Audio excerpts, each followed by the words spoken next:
para ter prejuízo. Então, o que acontece? Penso eu que a MP, isso quem me disse, garantiu que haveria essa regra, então fica uma situação que, pelo menos, fica solucionada. Eu, para mim, se a regra viesse dizendo que aplica só para os novos ou não, tecnicamente, eu iria cumprir o que está na lei. Então, não tem muita questão. Eu só ficaria preocupado se tivesse esse dissenso muito grande, porque daí tenho certeza absoluta que criaria uma insegurança gigantesca. E aí eu até ia gastar um pouco mais de tempo falando sobre a lei no tempo, mas vou parar por aqui por conta dessa situação de que, ao que me falaram, a MP vai regulamentar isto. Ok? E aí, e no direito processual, a regra é a mesma? No direito processual é bem tranquilo, aplica-se pacificamente a tese do isolamento dos atos processuais, ou seja, os atos que já foram praticados ficam sempre conforme já foram praticados, e os novos atos eles vão ser praticados pela nova lei.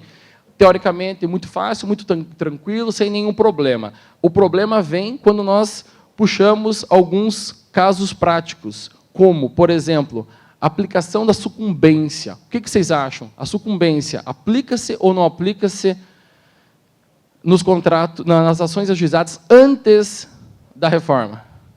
Aplica ou não aplica? Aplica ou não aplica?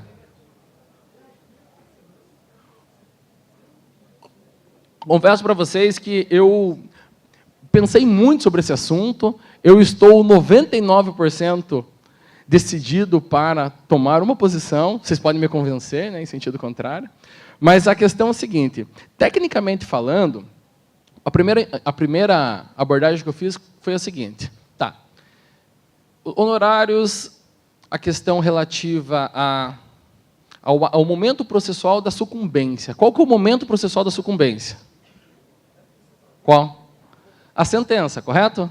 Então, o momento processual da sucumbência é a sentença. Então, se a sucumbência que gera os honorários, eu pensei assim, tá, eu vou ter que aplicar a sucumbência, até porque grande parte das ações já pedem. Eu acho que o pedido mais bem fundamentado é de honorários, não é?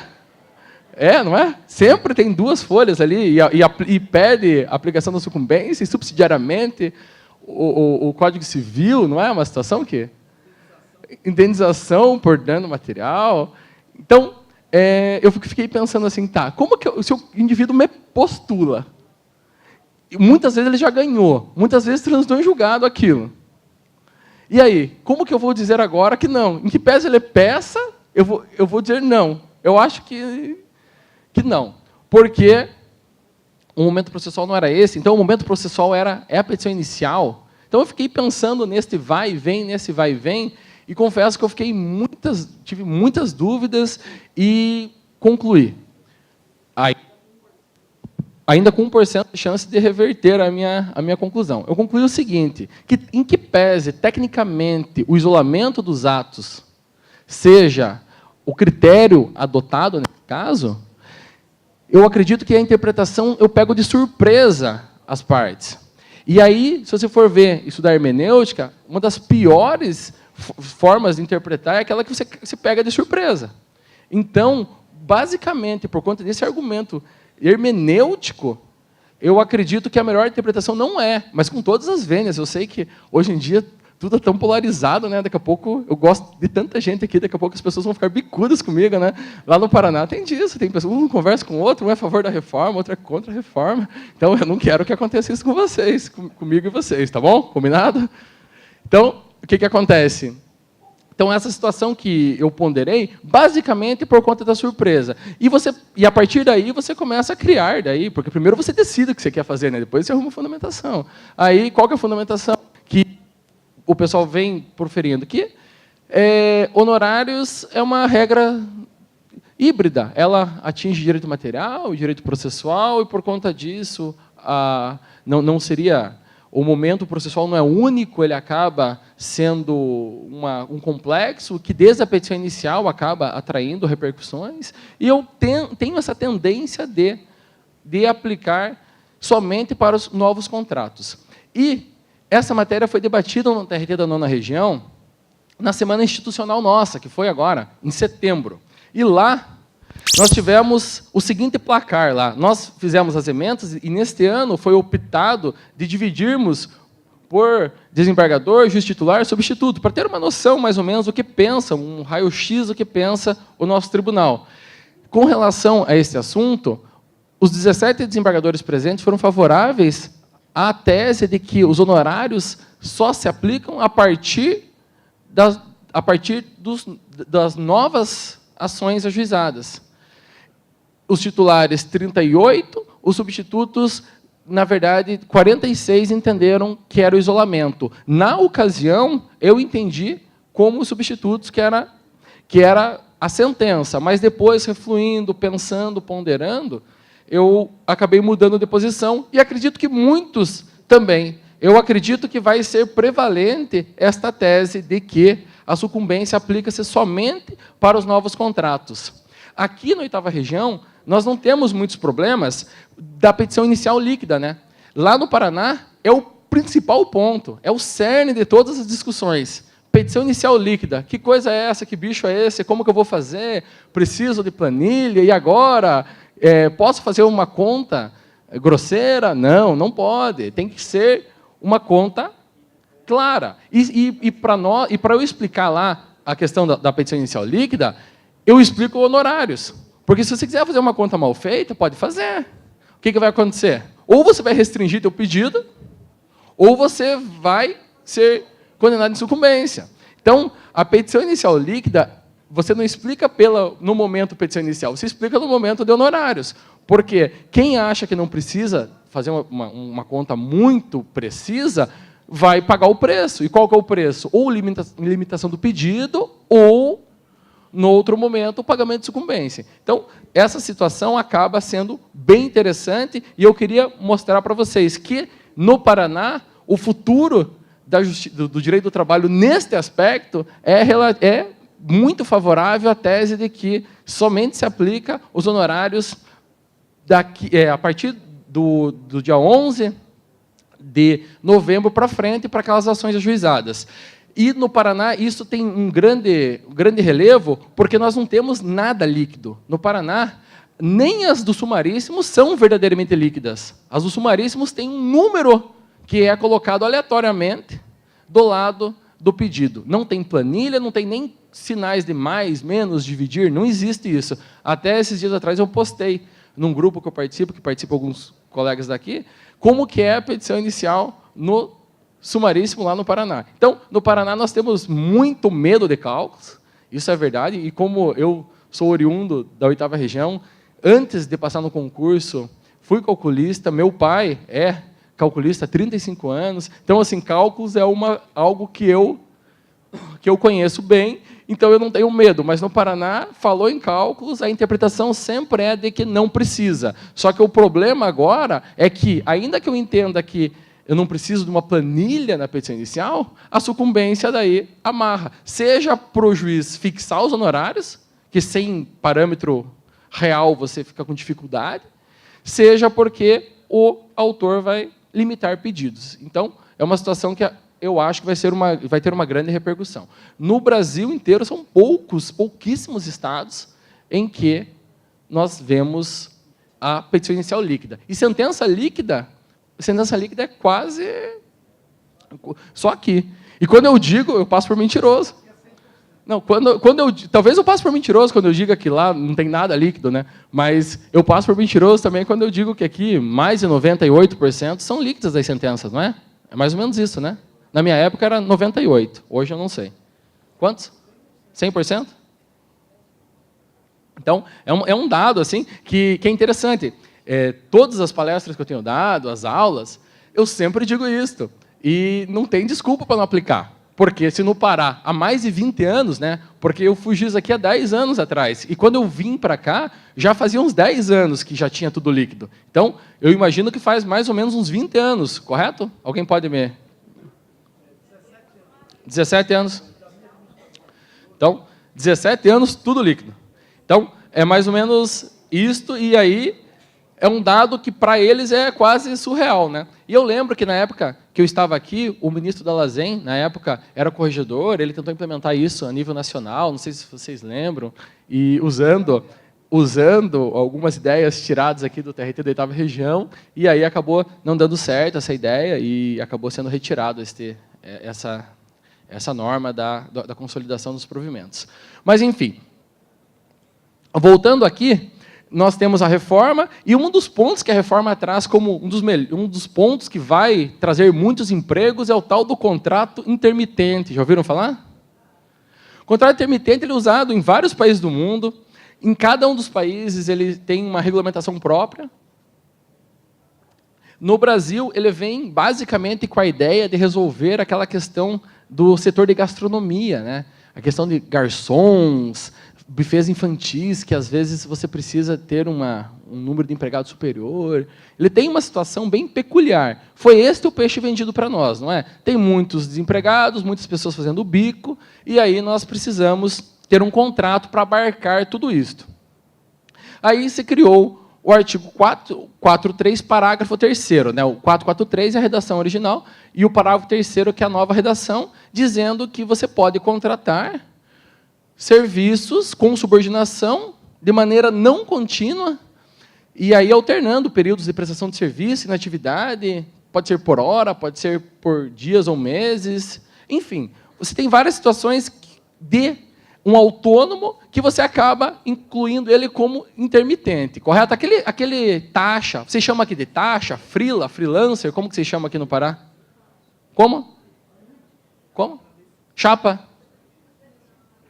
Não, o garçom, uma pessoa que taxa. No Paraná eles chamam de taxa o garçom que vai fazer um bico lá. Aqui chama de taxa também? Não? Bico? Então, quem faz um bico, a pessoa faz vários bicos, né? Faz bico. Isso, o contrato intermitente, são vários bicos de maneira não contínua, ok? Então, esta foi a ideia do legislador. Só que eu penso que no Brasil é muito difícil esse contrato ele ser implementado da maneira como proposta, porque nós já tivemos a questão da jornada a tempo parcial, não temos? Eu acho que a jornada a tempo parcial ela acaba enquadrando numa situação muito parecida com esta. E, hoje, jornada a tempo parcial foi uma jornada que pegou? Não pegou. São poucas empresas que adotam.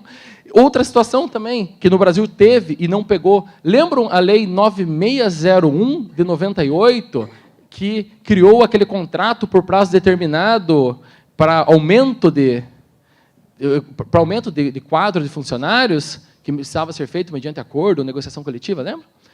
Outra situação que também no Brasil acabou não vingando, e eu pouco acredito que no Brasil o contrato intermitente ele acabe vingando porque tem uma dificuldade muito grande de você aplicar.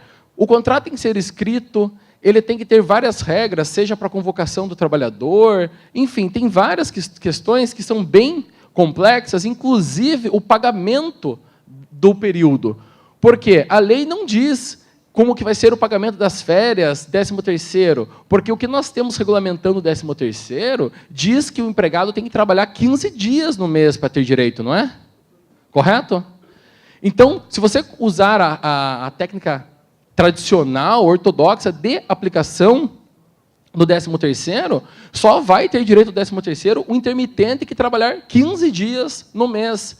E eu acredito que isso acaba perdendo um pouquinho da lógica. E se, porventura, o empregador e o empregado optarem em fazer o trabalho intermitente, nós temos que adotar, por analogia, as regras do trabalho avulso. E o trabalho avulso, se a pessoa trabalha um dia, 1 hora no mês, ele vai receber proporcionalmente as férias do 13º. Soma tudo e divide pelos avos correspondentes.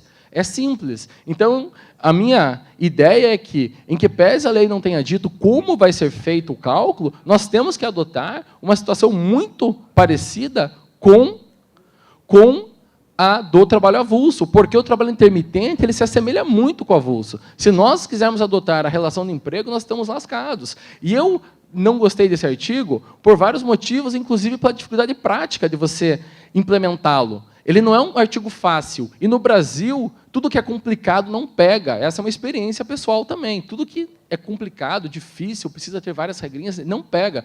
No Brasil, infelizmente, nós temos a formalidade e a informalidade. É muito difícil nós termos situações de tentar solucionar uma situação. E o trabalho intermitente, na minha ótica, ele causa muitos problemas. Primeiro, é um contrato por prazo indeterminado? É ou não é? É.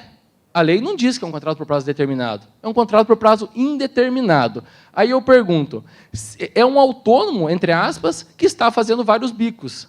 Aí eu pergunto, quando esse indivíduo entra na justiça para pedir vínculo de emprego, ele pode pedir o pedido principal, eu quero o vínculo de emprego nos moldes tradicionais. Subsidiariamente, eu quero o vínculo de emprego intermitente. E aí, pode ou não pode? Ele fazia bico. Aí, ele resolve pedir vínculo de emprego, porque tinha habitualidade. Ele sempre estava lá. Aí, ele pede a declaração do vínculo de emprego. E, subsidiariamente, se, porventura, a prova dos autos ficar consubstanciada de que havia lapsos de inatividade, ele quer que o trabalho intermitente, que também assegura direito a férias, 13º. O que vocês acham? É um problema, não é? É um problema, correto? É ou não é um problema? É um grande problema. Aí, o que acontece? Outro problema. Se tiver habitualidade, é nulo o contrato intermitente? Porque o contrato intermitente, pela sua redação, diz que é não contínua. E se for contínua a prestação de serviço?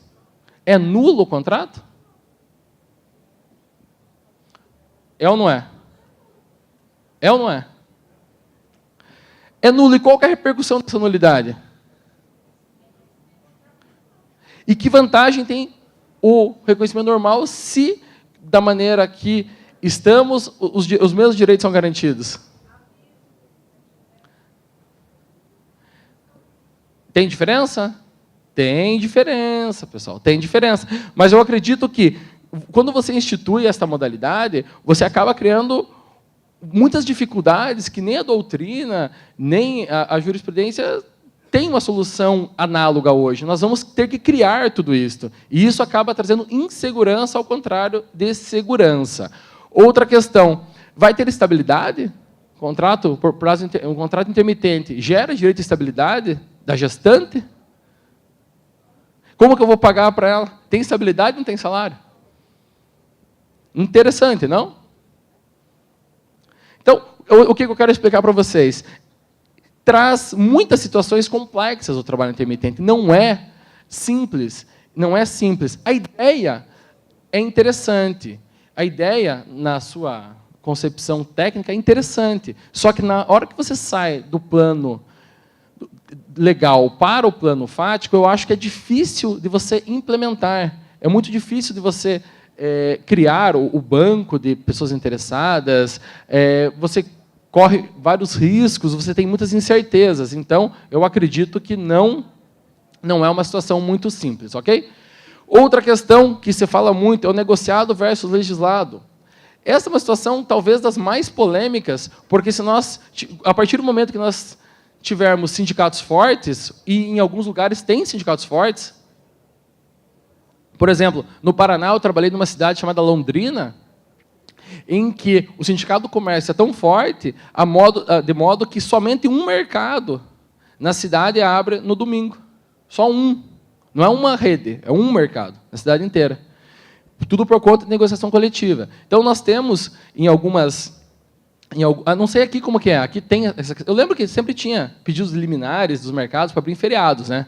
Mas não no domingo. No domingo, acho que abre, né? Então, tem várias questões e tudo está na convenção coletiva. É uma situação interessante de fortalecimento sindical, e aí, se você partir dessa presunção de fortalecimento sindical, é tranquilo. Só que o que acontece? O que nós podemos fazer? Hoje nós temos uma lei que traz quais são as matérias que podem ser negociadas, e aí fica aquela questão, e se for prejudicial? Eu acredito que, com o passar do tempo, as questões vão ter que se ajeitando. Por quê? O sindicato, a partir do momento que, pelo menos eu vi a notícia ontem também, né, de que não haverá a contribuição obrigatória, eu acredito que existe uma tendência dos sindicatos ficarem mais fortes. E eu sei que esse é um assunto bem sensível e que vai depender muito de casuísticas. Mas eu, Rodrigo, a princípio, não sou 100% contra. Eu acredito que tem muitas situações que acabam, de fato, resolvendo problemas peculiares, e só o tempo vai dizer os limites, né? Eu acredito que em que pese a lei tenha vindo com a ideia de que não tem limite nenhum, é evidente que existem limites que vão ser construídos gradativamente com a jurisprudência, talvez limites mais amplos do que existem hoje, porque hoje é extremamente fechada a questão de normas de higiene, saúde e de segurança. Eu acredito que, com o passar do tempo, no futuro, isso daí, com certeza, vai ampliar. Não vai ser 100% amplo, tenho certeza disso, e tenho certeza que a jurisprudência vai acabar definindo alguns critérios, e como fez em outras oportunidades, em situações parecidas. Eu tenho quanto tempo, doutor Fernando? 5 minutos. Tá. Então, uma questão... Tá, então, vou falar a questão que eu acho assim, muito interessante. 2 questões que eu acho muito interessante na reforma. A questão de você poder multar a testemunha por litigância de má-fé.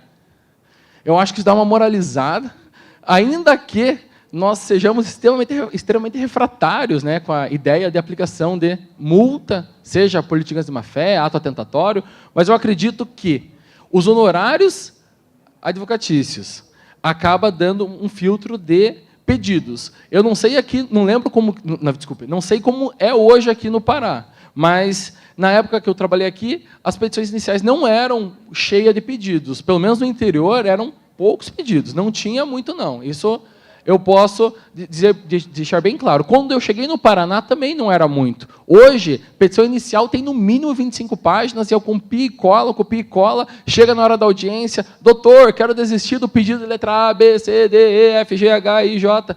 Então, são situações que acabam demandando um grande esforço, seja do advogado da outra parte, seja do judiciário. Eu leio os processos antes de ir na audiência. Quando eu chego na audiência, simplesmente pede para desistir de 80% dos pedidos.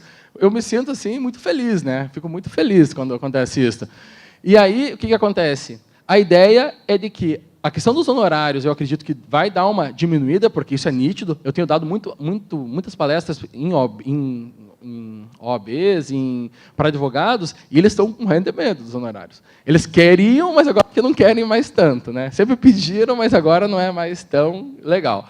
Perdeu a graça quando se instituiu a sucumbência recíproca, mas é uma situação de que causa algum tipo não é uma penalidade, mas é uma responsabilidade na hora de postular. Eu sou extremamente a favor dos honorários, acredito que isso vai acabar dando uma limitada nos pedidos, nas aventuras jurídicas, mas, ao mesmo tempo, nós, juslaboralistas, somos refratários à ideia de honorários.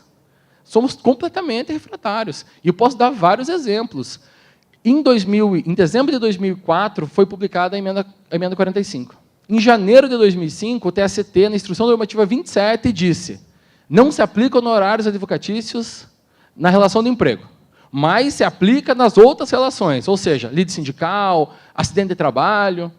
E hoje, pelo menos no Paraná, eu posso dizer, é raríssima uma decisão de acidente de trabalho condenando o réu em honorários. Raríssima, raríssima. E nós temos uma instrução normativa que foi aprovada pelo Pleno do TST, posicionando-se no sentido de que, na nova competência, tem honorários. E nós não condenamos honorários. Eu me incluo, eu não condeno também. Porque toda vez que mistura um monte de pedido, fica complicado. Daí vem aquela história que tudo que é complicado não pega. A questão da sentença do novo CPC, não era genial aqueles parágrafos lá? Genial, só que impossível de aplicar. Então, toda vez que nós complicamos muito, nós temos dificuldades para implementar. E aí o que acontece? Então, temos essa situação da IN 27, temos a situação do ius postulandi. Lembra que, acho que foi em 2009, mais ou menos, o TST não pacificou que o ius postulandi só vai até o 2º grau? Pacificou, não pacificou? E honorários advocatícios, é um pedido implícito? Precisa pedir, não precisa? Como que é? Precisa pedir honorários? Não precisa. Por quê? Porque a doutrina fala que é um pedido implícito e o Dinamarco fala que é uma determinação legal. Então, vamos lá. Nós temos a primeira premissa. O ius postulandi só vai até o 2º grau. Segunda premissa. Honorários advocatícios não precisam de pedido. Aí pergunto, no recurso de revista, o que o TST tinha que fazer? Não tinha que condenar automaticamente honorários? Já que lá necessita de advogado, e eu não preciso de pedido, eu não teria que condenar automaticamente em honorários? Teria ou não teria? Teria ou não teria? Eu acredito que teria. E tem essas condenações? Não. Então, são só exemplos de que nós somos muito refratários a essa questão dos honorários. E os honorários hoje são de 5% a 15%. Por que 15% e não 20%? Por questão cultural, de que nós normalmente tivemos os honorários assistenciais em 15%? E o mais curioso, nem é mais 15%. O Código de Processo Civil revogou o artigo 11, parágrafo 3º, se não falha a memória, da Lei 10.60 de 50, que dizia que os honorários, que remetia aos 15%. Os honorários hoje, assistenciais, é 20% pelo CPC, de 10 a 20, né, regra geral. E agora nós vamos ter o assistencial de 10 a 20 e os honorários, outro de 15, esse dissenso não se justifica. E aí, tudo isso que eu quero dizer para quê? Nós estamos refratários à ideia dos honorários, nós não temos a cultura de condenar os honorários, e eu acredito que, embora seja uma inovação muito boa, na prática tem muitas dificuldades práticas. Por exemplo, o indivíduo pede horas extras, ele pediu 10 horas extras, e calculou com base no último salário. A hora que vai fazer a liquidação, ele de fato ganhou as 10 horas, mas calculou errado. Tem sucumbência ou não tem sucumbência? Tem ou não tem? Entendeu? São situações e situações que vão gerar problemas. Eu acredito que, na sucumbência recíproca, se nós levarmos muito à risca a sucumbência recíproca em cada um dos pedidos, nós não vamos conseguir analisar tudo. Eu acho muito difícil, numa ação, nos processos que normalmente tem